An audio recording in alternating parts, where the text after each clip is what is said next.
We are joined with the one and only, I believe this might be the first time I've spoken to you, Patrick Henningsen, or the very least I've spoken to you on my channel. Mm-hmm. He is a geopolitical analyst, journalist, and host of, and please tell me, it's sundaywire.com. Am I getting it right? Yeah, the website is 21stcenturywire.com. That's our media platform. And Okay. the Sunday show is called The Sunday Wire, which has been going for about 10 years. It's a long-running podcast. Excellent. Live 21st. radio Okay. show. See, I know of you from 21st Century Wire. I know of you from the articles. I didn't know about the network, but just so the audience will know it. Thank you. So they'll be aware of it. And I'm going to give an outro also, giving a heads up for the article and for the media publication. I mean, I can't get my words up this morning, for the internet show itself. Yeah, Thank you for this. the last time we spoke, Jamarl, I think was on fault lines It was. a few years ago. Yeah. Yeah, the government has gotten involved and has effectively done an end run around the First Amendment. But Britain, you would know of that yourself. What is Richard Medhurst? They've been going after him. I saw an old man that the cops apparently showed up to for saying annoying somebody online. Yeah, Craig Murray. The list goes on and on. Yeah, lots of journalists on special issues, of course, being the Middle East, Israel and Palestine being quite inflammatory in the eyes of the government. So we hope that situation gets resolved because we need good freedom of the press and good reporting and good transparency and a great dialogue. This is the mark of a successful society and civilization. So we got to Is preserve there an argument that's taking place in Britain over that? Because, like you said, you don't have a First Amendment in the UK, and we have things like a D notice that they can put the kibosh on certain stories. They say that they don't have to follow, but the media typically follows them. And as you point out, the pressure that they're putting on the various journalists in the UK that they don't necessarily like. And even recently, there were publications, I believe it was either the Grey Zone or the Cradle, was pointing out how there's a gatekeeper in the BBC that puts the kibosh on various stories that they don't necessarily like on the issue of Gaza, or for that matter, on the issue of Israel. What is going on in the UK in regards to media? And is there a fight actively taking place over this notion of media freedom? This is an ongoing situation. I mean, Britain doesn't have a written constitution like the United States. Doesn't have a Bill of Rights. Everything's done by precedent law, by court decisions and legal precedents and things like that. So the issue of rights takes time to kind of grind out, if you will, over history and time through the courts. Like, for instance, David Miller, incredible academic from University of Bristol, he was dismissed from his position under pressure, ostensibly probably from the Israeli lobby, among others, but because he took a position as an academic that anti-Zionism was an important thing for students to understand, and that the history of Zionism is also important, and it's okay to be anti-Zionist because you're opposing the colonial settler state of Israel. But he was dismissed on anti-Semitism grounds. So he won a landmark tribunal case just this past year, which is becomes legal precedent in a way. I don't know to what degree, that case is going to affect other cases. But if somebody now will be arrested or lose their job or something along similar lines, they can then point to that decision. And that holds unless it's overturned or unless it's appealed. So it's this constant. It's a little bit. I mean, myself as well as an American, I really appreciate the fact that the United States does have a written Bill of Rights because it's really a backstop, especially for the First Amendment. And that's really, I mean, if you think about it, Jamarl, you guys know it's the most important amendment. It's like number one. It's the first one for a reason, right? Yeah. Everything else stems from the First Amendment. All your other rights are, so it's complicated, but it's a different system. It's a constitutional monarchy. The monarch is only symbolic. Really, the monarch has been mediatized for decades now, so it is a symbolic head of state. But the gears of institutions and the legal institutions and political institutions still moving, still constantly having to iron these things out. Some people will say if it's left in its purest form, it's a very good system. But over time, institutions become corrupted. the House of Lords is no longer a check on the other houses the way that it used to be. So it's become more politicized under Tony Blair. Likewise, you could say the same about the United States government. You know, you have the judiciary can be quite politicized, depending on who's been in power the longest, and then the Senate, the Congress, they have their built-in problems institutionally because of the money that's been pouring into the U.S. system through lobbyists. It's a totally different political system than the one that was initially designed. Intended. So you have to. It's hard to iron these things out. It takes generations. Yeah, they get better and better at being corrupt over the course of time.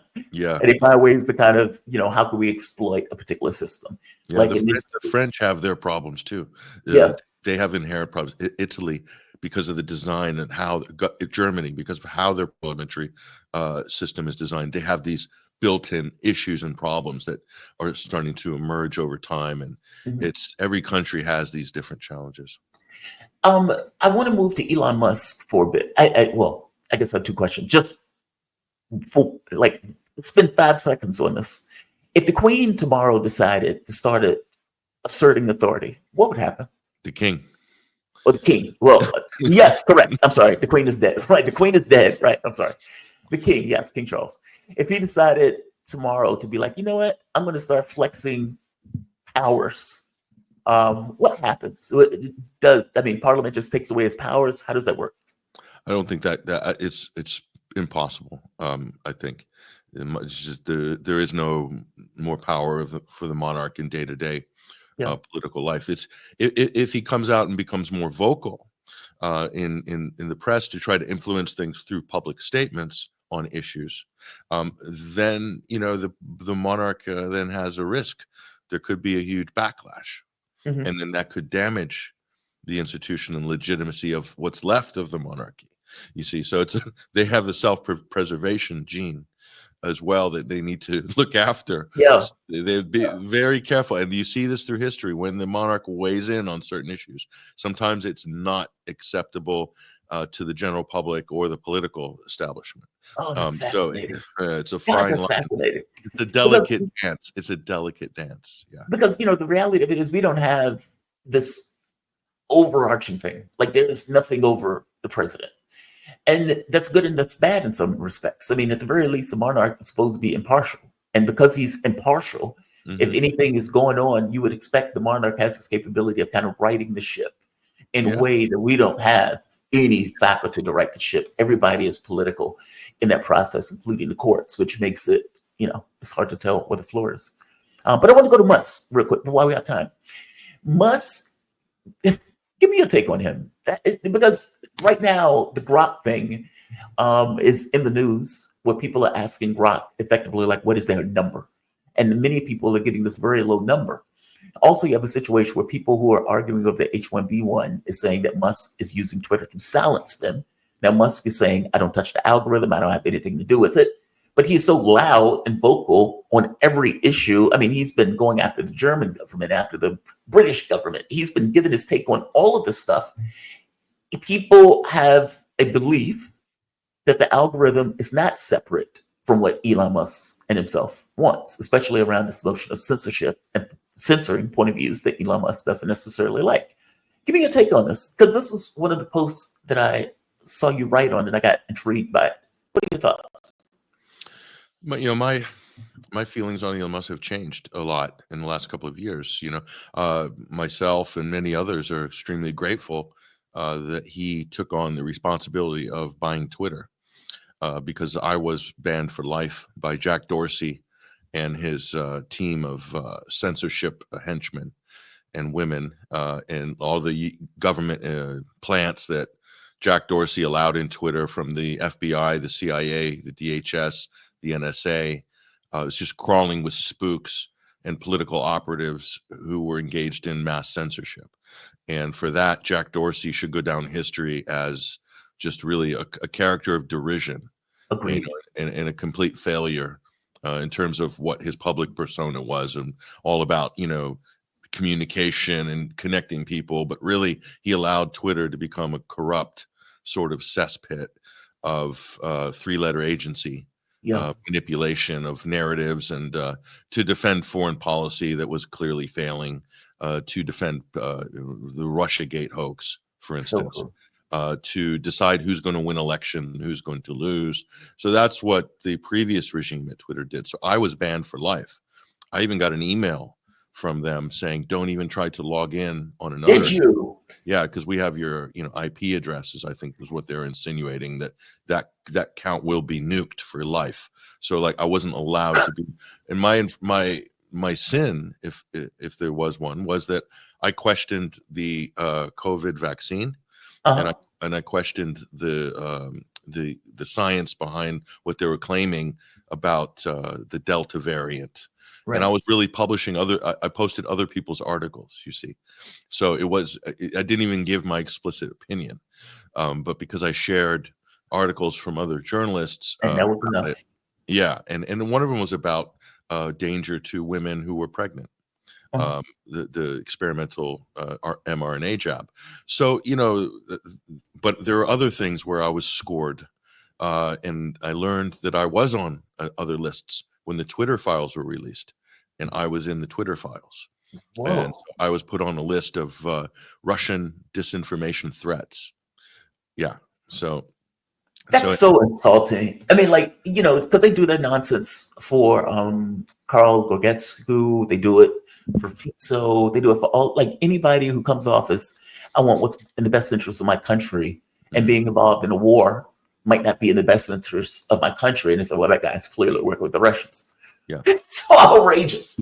Yeah, you can't have your own independent thoughts. I mean, it's impossible that you, Jamarl Thomas, could come up with your own ideas about what wars are good, bad, and what's not working, and what's not in the American interest or the European interest, and so the NATO interest or whatever, or even oppose NATO as an institution.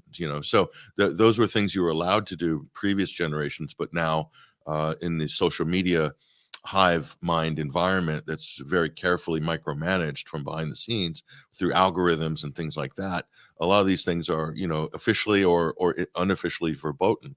So when Musk took over, I then after I think it took about 3 months, I got an email. So I was banned for almost a year and a half.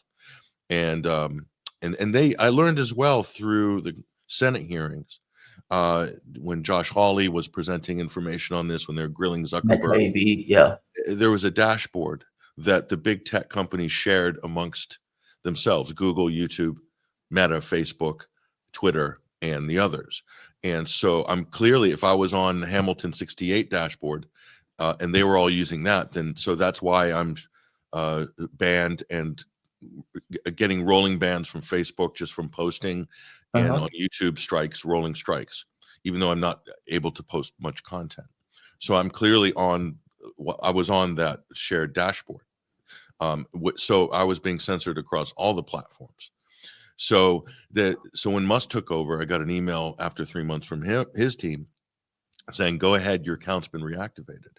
So I was happy. I lodged an appeal, so they must have finally read it after 2 years, and saw that it made sense. A long, exhaustive appeal. I consulted a lawyer as well on that issue, and I really believe that Twitter under Dorsey would see common sense and logic and realize that I've been screwed, by their machine. So when Musk came back, I applied. I got my account reinstated. Took a while. There were some problems to get it active again. Finally got it active. So from that point of view, I'm grateful that he did that.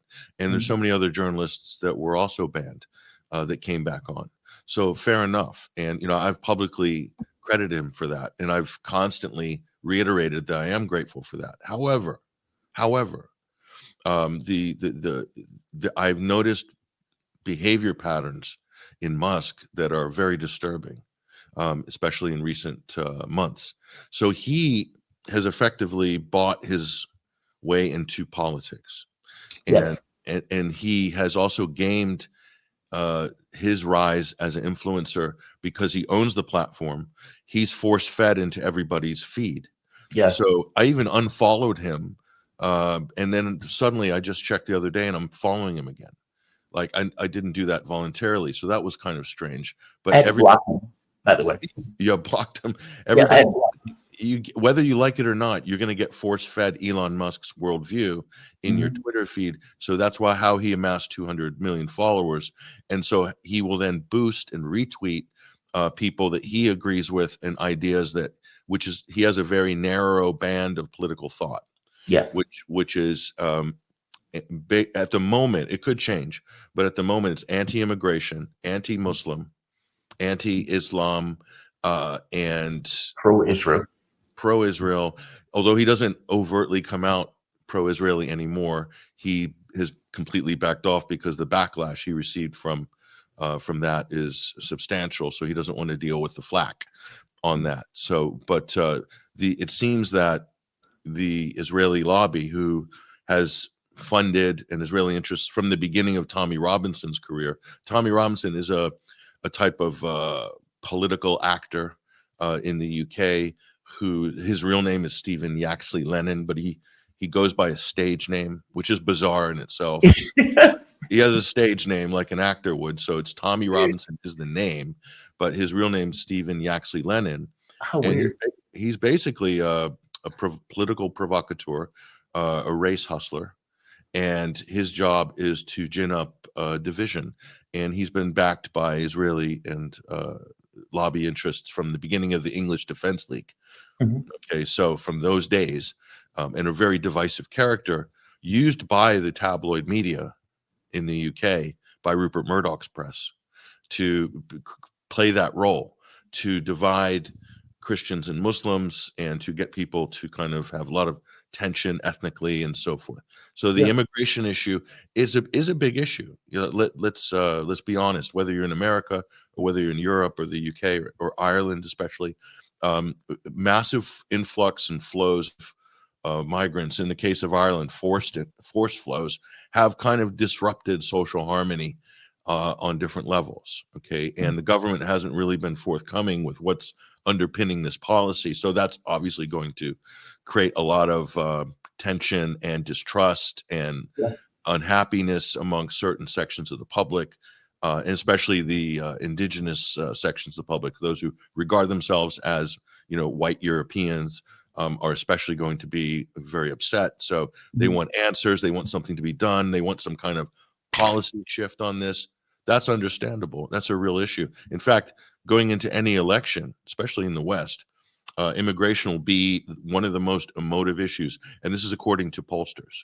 So going into any national election, the three issues that usually evoke the most emotion and will swing an election are the economy is number one. Number two is immigration. Number three is war.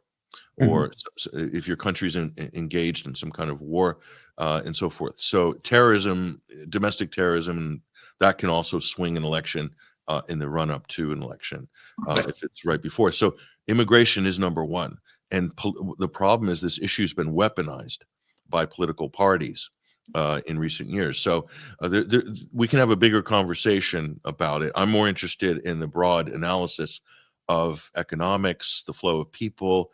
I'm also interested in how foreign policy decisions, i.e. NATO actions, trigger inflow of migrants from Afghanistan, Libya, Syria, as an example. So that's a conversation that's not allowed in Europe. You're not allowed to talk about NATO. Well, that's what I was going to say. I never understood. I fundamentally never understood Europe on this issue because my ex was from Austria. And I would have this conversation with her, like, why are you guys okay? Like, these are American wars, like the Syrian conflict. We inspired the conflict, the Libyan conflict. We were sitting and paying for these jihadists in these various areas in order to topple these governments. And you support us on this, even though it's destabilizing your politics. Do you not understand that what America is doing is directly and adversely affecting your countries? And she would be like, what do you mean? Like, you just don't, it's invisible. She doesn't see it. She doesn't see it. And the average European doesn't see it as supporting America. America has convinced Europe that it's their fight, that it's their interest, that it's a NATO issue, and that they are duty bound or they're obligated to act under the NATO banner. to topple this evil dictator, or reinstall democracy in Libya. Obviously, they smashed Libya to pieces. It's a failed state. And what happened with Libya was then it opened up basically the safety valve for sub-Saharan immigration through Africa into Europe, Southern Europe, Greece, Italy, and so forth. So it was a disaster. And Muammar Gaddafi himself, the former head of Libya, he warned about this. He said, "We are the last, stop for Europe in terms of we are keeping the migrant flows in check." He was right. He was absolutely right. And now the EU, it's just like the EU is literally funding mass migration, because the money that they give, like Sudan, for instance, to stem the flow of migration, it's invariably probably falling into the hands of human trafficking organizations. So the EU is indirectly probably end up funding, through corruption and so forth, the flow of migrants in a syndicate that stretches from Sudan all the way to the Mediterranean coast. So, and including the boats and the whole business of transporting people in America with the southern border, the similar issues with the cartels making human trafficking one of the most profitable forms of vice and crime, more than drugs in some cases. So, and nobody wants to address that issue too much, because I guess it's just not one of those issues that's easily digestible from a political point of view. So, Trump hit on the head. I mean, but in Europe, I don't quite get it. I never understood how Europe was okay with that, because they would complain about migrants all the time. Yep. Yeah, please. All day long. So they don't want to join the dots on that, because it becomes complicated. So because it's complicated, and because then the media and certain political forces can capture this issue and turn it into a binary issue, and it'll be a black-white issue, or it'll be a Africa versus Europe issue, or a culture war issue, or a Muslim versus Christian issue. And so the political actors that profit and benefit from this will use this as a domestic divisive issue. And this has happened throughout history in different ways.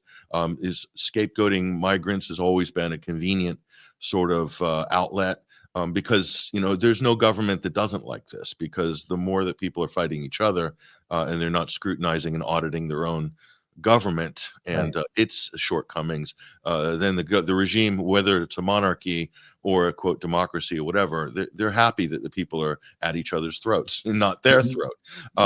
So that's the case. So this type of rhetoric serves a purpose.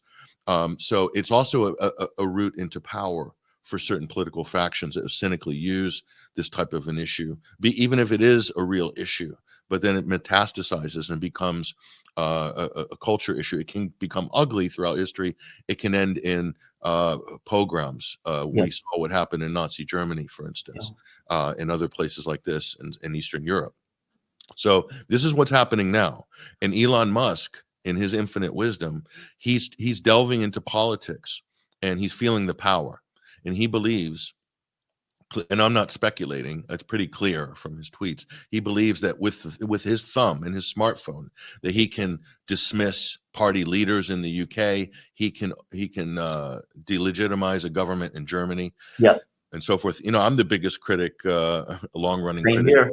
I've been more critical and more intelligently critical on all these issues than Elon Musk has. He just only recently became enlightened enough to comment on them, but he's not. With regards to these issues, the tweets that Elon Musk is doing are exactly the same as billionaire Bill Ackman, exactly the same as Barry Weiss, exactly the same as they're running. It was that infamous WhatsApp group that we learned about after October 7th. So Elon Musk is clearly in this circular. They're all tweeting the same thing, which is free Tommy Robinson. And Muslims are raping white, the mass rape of Britain, as Elon Musk is calling it. And he's calling for Parliament to be dissolved in Britain. He's calling for Keir Starmer to be thrown out. Now he's turning on the right. He wants Nigel Farage to be ousted. What's he get $50 million if they get rid of Farage or something? He's dangling money. So and then he's calling for the German government to be chucked as well. And so he's feeling the power from his Twitter hand. But it's like it's not a level playing field. He's got his thumb on the scale of his influence on one of the biggest social media platforms, and that's highly unethical. And there's a moral and ethical issue. So we're looking at a person here where we're questioning whether he has any real morals or any ethics. He says that he is his only religion, he said, a paraphrase, that the relentless, dogged pursuit of the truth. And it's a great platitude. Yeah. When you're doing an interview with some mainstream media outlet or something like that. But the reality is he's lying. He's publicly misleading the public on why Tommy Robinson, Stephen Yaxley Lennon, is in jail in the UK. Elon Musk is saying he's a journalist who's in jail for exposing grooming gangs, Muslim grooming gangs, preying on little white children in the UK. That's not why Tommy Robinson's in jail. He's in jail for contempt of court because he meddled into a case to try to get a journalistic scoop. Tommy fancies himself as a journalist, and he delved into the wrong story and got himself into a whole world of trouble. And instead of basically backing out, he doubled down. And he called on his mob and his crowd and his supporters to support him in doubling down on this losing gambit to defame a Syrian refugee named Jamarl. Yeah, I remember this. And so he violated court orders, and it's effectively it'll be like jury tampering in America, or perverting the course of justice. So he was done for contempt. I think he pleaded guilty. And so he got put into prison. But his supporters and Elon Musk are saying he has been imprisoned. He's a journalist in prison for exposing Muslim rape gangs, right? It's a total lie. And so Elon Musk, who is supposedly his religion is pursuing the truth, didn't bother to read the court complaint for Tommy Robinson. I mean, so that tells you what Elon Musk might be a brilliant rocket scientist. He might be a great engineer. He's clearly a brilliant entrepreneur, and he can make a buck. Okay, he can turn a buck, and he's looks like a competent CEO, and he's managed to make Tesla very successful by writing a green agenda, which a lot of people on his new sort of home on the right would call a green scam. But people, they forgive you when you're coming with a bag of $100 million. Right. But, so he was a Democrat, a extreme neoliberal, and he refashioned himself in the last 12 months as a conservative. So in the last 18 months, first as a free speech champion, and from that he got bona fides on the right, and understandably so, across all sorts of spectrums post-COVID. Very traumatic time for society. People are looking for heroes and people to come to the rescue of the basic principles of American and Western democracy. And Elon Musk positioned himself as that person. But then once he got that position and power, he has become something else. And clearly in this case, he's become a tool of Israeli interests, because that Tommy Robinson is an asset of Israel. So that racial tension, the anti-Islamic agenda, the anti-Muslim hate, this is something Israel relies on, because their whole sales pitch to the UK and to the US and Europe is, we're fighting the fight here to, kill Muslims, kill Palestinians, so they don't come over to you. We're dealing with them here. So we're going to keep them out of Europe, from tainting the West. And they're all terrorists. And, we're going to ethnically cleanse and, deal with the quote, we have the final solution to the Palestinian problem, and it's a Muslim problem. They're all ISIS, and even the children are ISIS. Yep. So, I mean, I'm being crass and crude in the commentary, but I actually have being correct. But we've reposted these exact words from Israeli officials, members of the Knesset, leading Zionist activists in Israel and outside of Israel, saying more or less the same thing. Yeah. So it is unbelievable. And so if he adopts this position, and he's claiming it's because he's a champion of journalists, he picked the wrong person with Tommy Robinson. Tommy Robinson is widely regarded as a con man and a race hustler. Well, look, I tell you, there's somebody who can't even tell you their own name should always be looked at as with a certain degree of suspicion. Meaning, if you can't give me your straight name when we're having a conversation, you give me a stage name, then I'm going to think you're an actor. Yeah, it's common. It's common. People, you see this in other areas as well. I mean, yeah, if he was a great author, intellectual philosopher, or he had a great nom de plume career as a journalist in, with a newspaper column, or best-selling author or something like that, someone brilliant, then you could see, okay, yeah, there's a place for a nom de plume, and there's a precedent for that. But he's not. He's a political agitator, right? So he's used that to shield his true identity so that he could move about and do things that other people can't. And so it protects him. It's protected him on many levels, but it also just shows the disingenuousness of the whole Tommy phenomenon. So Tommy Robinson clearly is more self-interested in his, personal self-interest of survival, because he's got himself into such a bind. So is Elon Musk, though. Like, I mean, from my point of view, propaganda is just what it is, right? I mean, oftentimes people would give these large ideas about what they actually are, about what they're actually doing. When really, if there's another reason that they're doing it, this is just the kind of the spokesperson for it. Musk, yeah, I agree with you that Musk did a benefit by outing the Twitter files, where people could see what was taking place behind the scenes and how far their government was involved in either killing certain speech, shadow branding other speech, and even speech that was true. Like RFK, some of the stuff that he got put into a category of malinformation, information that was true. It was just not in the interest of the US government for him to say it. And so, agreed. But let's be also straightforward, right? That Musk is looking out for his own self-interest, whether it's with the H-1B1 visa thing, whether it's with using Twitter as an app. And it's weirder because it's not like Jeff Bezos on the Washington Post doesn't come out with articles from Jeff Bezos in the Washington Post constantly. I know. Yeah, Elon Musk does. If he did, it would be ridiculous, wouldn't it? It'd be outrageous. But Elon Musk does. Yeah. That's exactly what Musk does on his platform.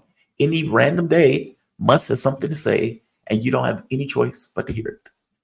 And what he's done in this case is he is basically wielding an old trope, which is that the brown people are invading and raping our women, basically. So when the whole grooming gang story, I mean, of course, systemized sexual abuse and gangs and organized pedophilia and all that. Of course, this is an issue in all countries. And some countries have a worse problem than others. And it's institutional. It goes right up to the highest levels of power as well. Yeah. This is a proven fact. So, but when this issue is weaponized to become a racial issue, this has been done over millennia, is how you demonize another country and you create a narrative. So in Britain, for instance, if you actually look at the statistics, and who can you blame? The Quilliam Foundation, very dodgy think tank, that put out this grooming gang report that said these were irrefutable facts, when in fact they weren't. This has been widely debunked already. Then the Times, Rupert Murdoch's Times of London, I think might have been before even Murdoch bought it, but after maybe. But they put out this report to give this impression, extreme right-wing type viewpoint of the problem, when in fact the majority of sexual abuse cases, according to the police, are, of course, and grooming gangs are white. Well, the majority of people there are white. The perpetrators are white, and the victims aren't all white either. It's mixed, but overwhelmingly white. So what you have is, if there's a crime like this that's particularly egregious in this kind of system, information ecosystem, if it's an individual perpetrator, they usually focus on the individual if it's a white perpetrator. If it's a brown or a Muslim or a Pakistani, they'll collectivize the problem and say this is the group doing it. You see, so but demonizing the whole swath of an ethnic group. And this is not new. This is look at the way, and this is interesting because it fits the Israeli treatment of the Palestinians. October 7th, they beheaded babies. There was mass rape. These have all been thoroughly as total lies. Yeah. But what did they motivate? They motivated the worst the worst genocide of our generation done in real time. Like, it was based on those lies. That's how the IDF motivated their pilots. And by the way, people like bomb me, civilian neighborhoods by reinforcing this idea. This has been shown to the way they propagandize their own conscripts and soldiers. Look, they've raped us. They've killed beheaded our babies. They'll take these lies and they're used to motivate soldiers to kill innocent civilians. This is the most horrific chain of events and misinformation that you could ever, but this is how it's done in history. There's never been a genocide in history that hasn't been based on a whole bevy of lies. And the people who point them out get in trouble for doing so. What is it? Breonna Joy Gray, she gets axed from her job because she's being very aggressive on the issue and pushing back on it. I got reprimanded for pointing out that this story was fake, that there wasn't any rapes, that they couldn't necessarily prove and show it, and the company flipped out at the point where I pointed that out on air.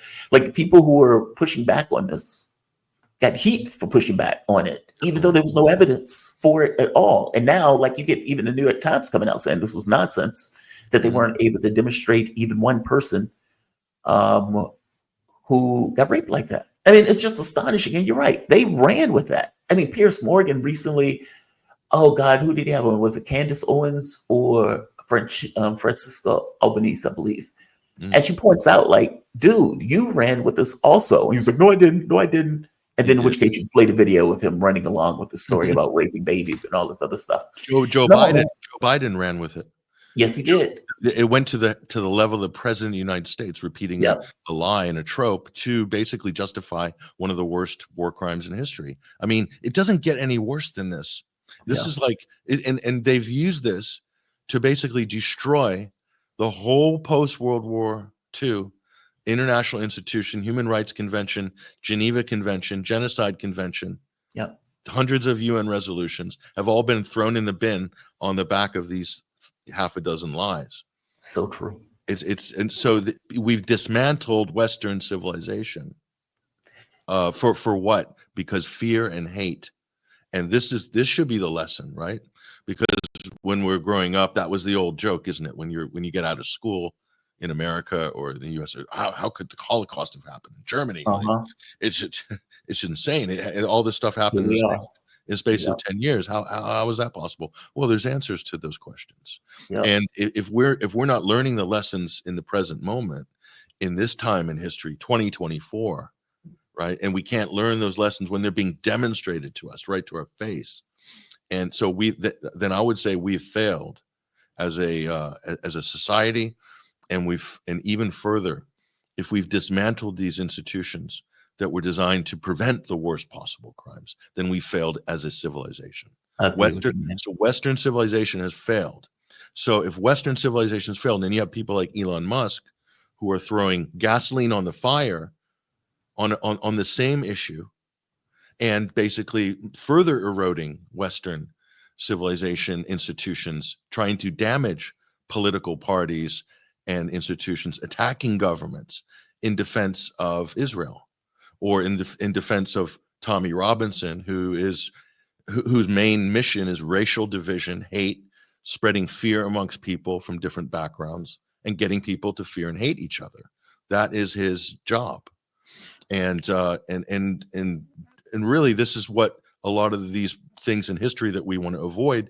These are the seeds that they grow from. And that's me. I'm ostensibly kind of on the right side of the political paradigm. I'm more of a conservative, regarded by my peers or whatnot on issues. But I mean, I was born and raised as a Christian, baptized as a Roman Catholic. Went to Catholic Sunday education and so forth through my whole life.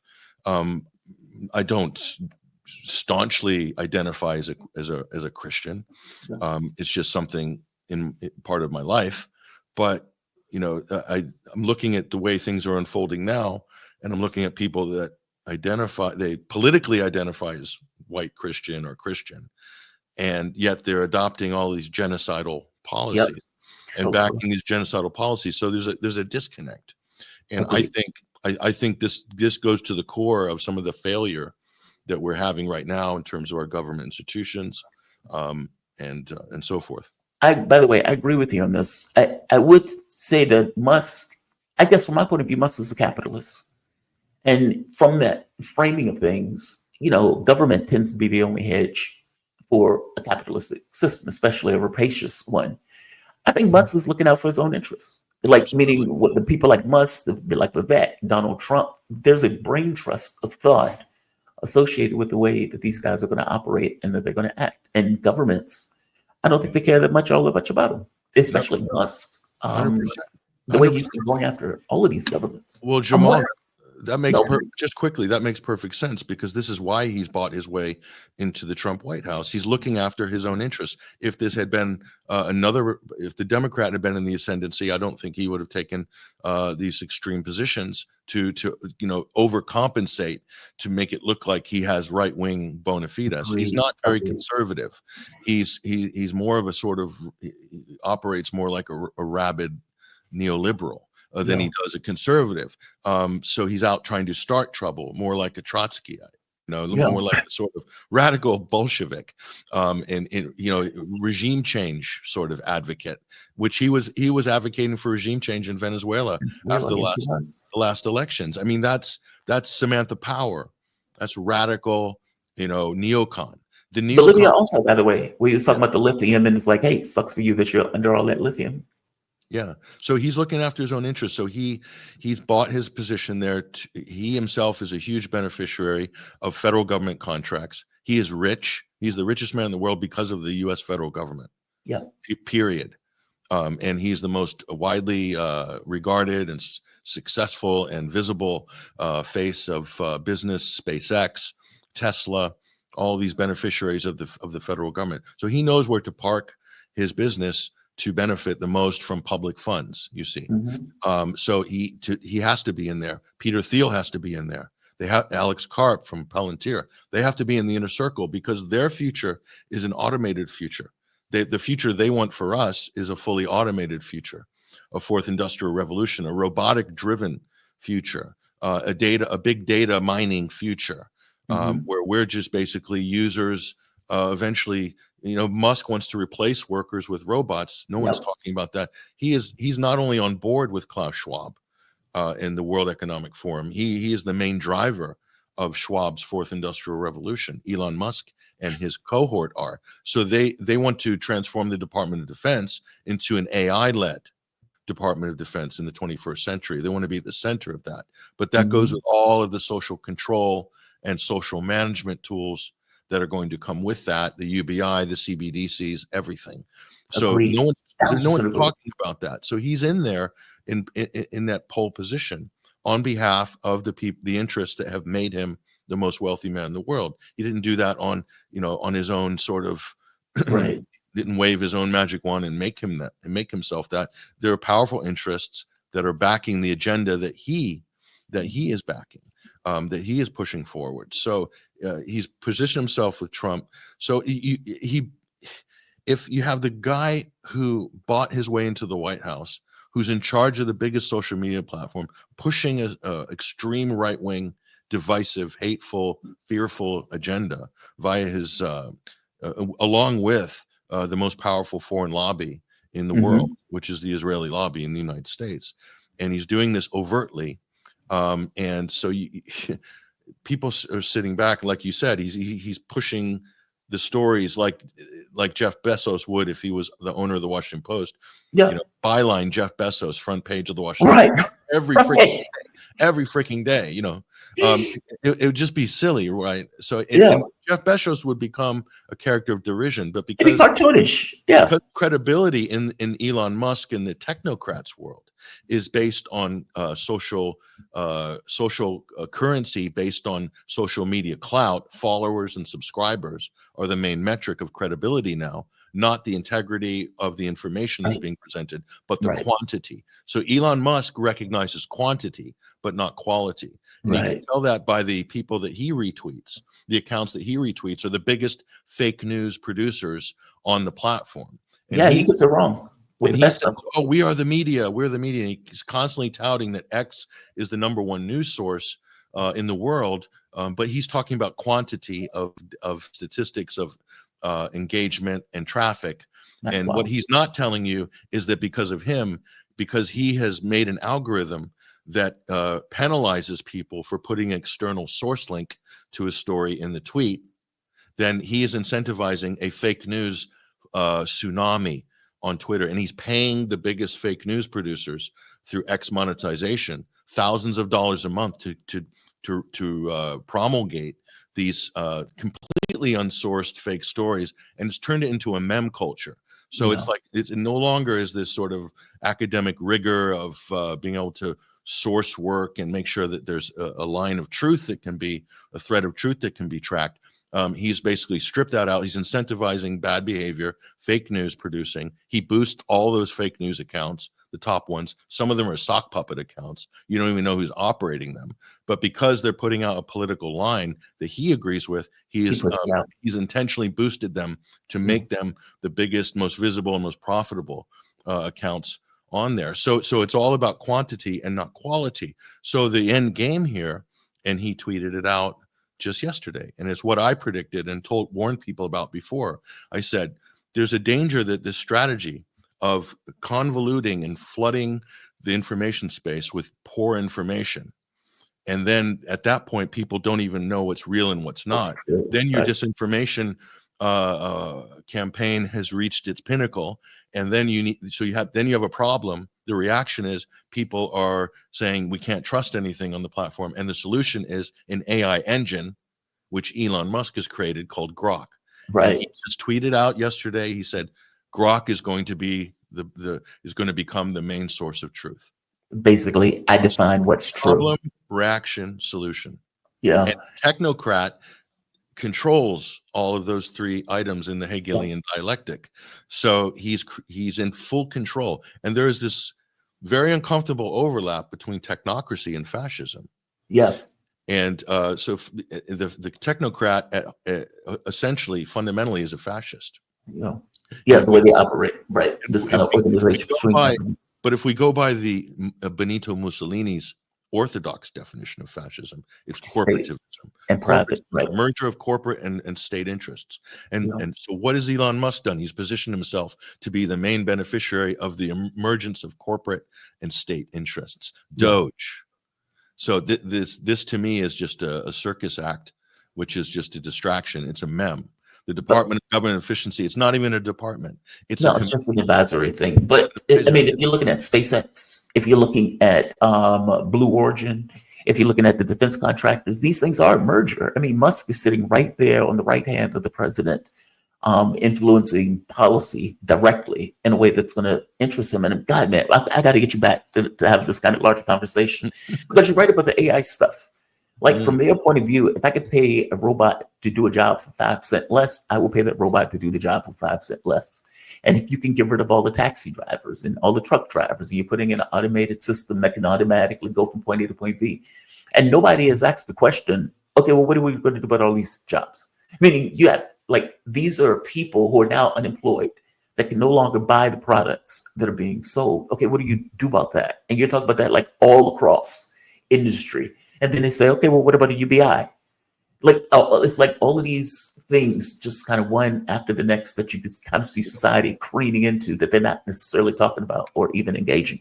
I want to have that conversation with you when I bring you back, man. I appreciated this. Thank you for this. Please. No, thanks. Appreciate it, Jamarl. Yeah, it's a big conversation. There's a lot more to unpack. So be happy to do it anytime. Oh, man, I really do enjoy you and appreciate you coming on. This is Patrick Henningsen. He's a geopolitical analyst, journalist, and host of the SundayWire.com, former TNT Radio, critic of mainstream media, propaganda, and also 21st Century Wire. Check it out. There's a new article that's out talking about the predictions of the 2025 year. Thank you for this, Patrick, man. I definitely want to have you back. It's my pleasure. Thanks, Jamarl. Alrighty. So we have come to the end of the show. Ran a little bit long with Patrick because I enjoyed the conversation. But I want to thank all of you for joining me. Oh, we have chats. This is G. Willis. Great coverage. Oh, thank you, G. Willis. I do my damnedest. And Carol Asserbom, super sticker. Super sticker. Thank you, Carol. And thank you, G. Willis. Guys, I want to thank all of you. I want to thank all of my new members. We have several now. I often say you can be anywhere, and you're here. So I appreciate you for being here. One last thing. I put out my chess thing, so I will be doing chess lessons. I've had 1 or 2 people show interest in it. So yes, I'm available. Yes, I'm open for it. Just hit me by email, and we can set up a time frame. Also, I will be doing Blitz nights. And so I'm thinking about doing that an hour or 2 every day to see what that looks like in regards to people joining. I don't exactly know when yet. It's probably going to be in the evenings. That's what I call it, Blitz nights. But during the time frame, you can challenge me for games. Members will get a series of Blitz games for free each month. Anybody else who's not a member, if you want to challenge, you can do so. I think it's like $3 for a 3-minute game. And we do it that way. I'm looking for ways as a fundraiser, a way to raise money for the channel. And I hate asking for it. And so I thought an exchange is more ideal. Not to mention I want to get back into doing chess anyway. And I used to enjoy doing chess nights here. So it's kind of a win-win. All right, but I'm going to end this. I'm going to say like it, share it, subscribe to it. I want to thank all of you for joining me for today. I want you guys to have a fantastic day. Tomorrow, I need to play by ear because I need to drive back up to back up to DC tomorrow. Maybe. I'm trying to figure out a way to get out of doing that. If I can find a way to get out of doing it, you will see me here tomorrow morning. If I cannot find a way to do it, I'll put a message out in the morning, let you know. But either way, I will be back on Wednesday. So tomorrow, play by ear. I will give an announcement if I can't do it and I have to drive in this weather back up to DC. But if I don't, you will see me here bright and early Tuesday morning. I think that's everything. All right, guys. I hope you are somewhere safe. I hope you're somewhere warm. And I hope you don't necessarily have to go out in this weather. But if you do, be safe, be careful. And I'll see you in the morning. You guys have a fantastic day. Jamarl Thomas Morning Show. Signing off.